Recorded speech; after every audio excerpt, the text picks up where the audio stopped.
And President Trump is in Mar-a-Lago this morning after refusing to sign the $900 billion bipartisan COVID relief bill. He called for numerous changes to the bill, including upping $600 stimulus checks to $2,000. Now, Democrats quickly agreed. It's what they wanted originally anyway, but Republicans are not on board. White House correspondent Rachel Scott joins me now with more. Rachel, where do things stand right now? Well, this relief for millions of Americans is essentially at this point on hold. It is just hanging in limbo. I mean, we had the House and the Senate both approve that $900 billion stimulus package. The Trump administration promised that Americans would start seeing those $600 checks as soon as next week. But then you had the president, who took a step back from negotiations that went on for more than 6 months, come forward and say that he now wants those checks to be $2,000. And so Democrats are saying, hey, it's too late. The president was absent. He should have made this suggestion earlier. It's something that they were certainly pushing, but Republicans wanted to keep the overall price tag on this bill down. So far, the president has not signed this bill, which means that aid is not yet getting to Americans. And, you know, we've been following so many Americans who are suffering during this time. One woman in particular, Lisa Mastretta, she is a hospice nurse. She is out of work for medical conditions. She called that $600 check originally a slap in the face, but she says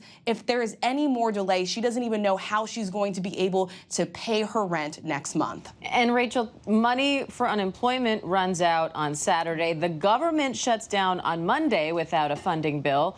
And most of Congress is already out of town. And now the president is out of town, too. So what's the plan? Is there a short-term fix?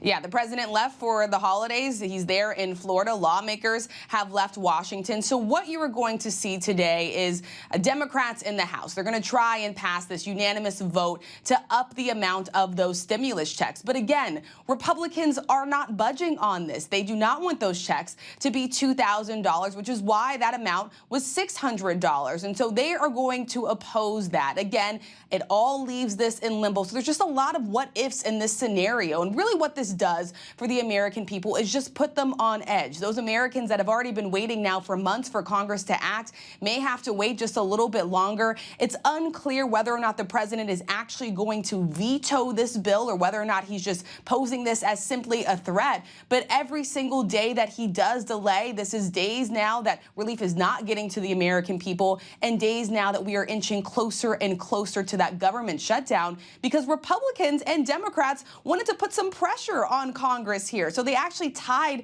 this coronavirus stimulus package to a government funding bill, which is why you're seeing these two go hand in hand together. You have relief at stake for millions of people, and then, of course, you have the nation on verge of a government shutdown. So much on the line here.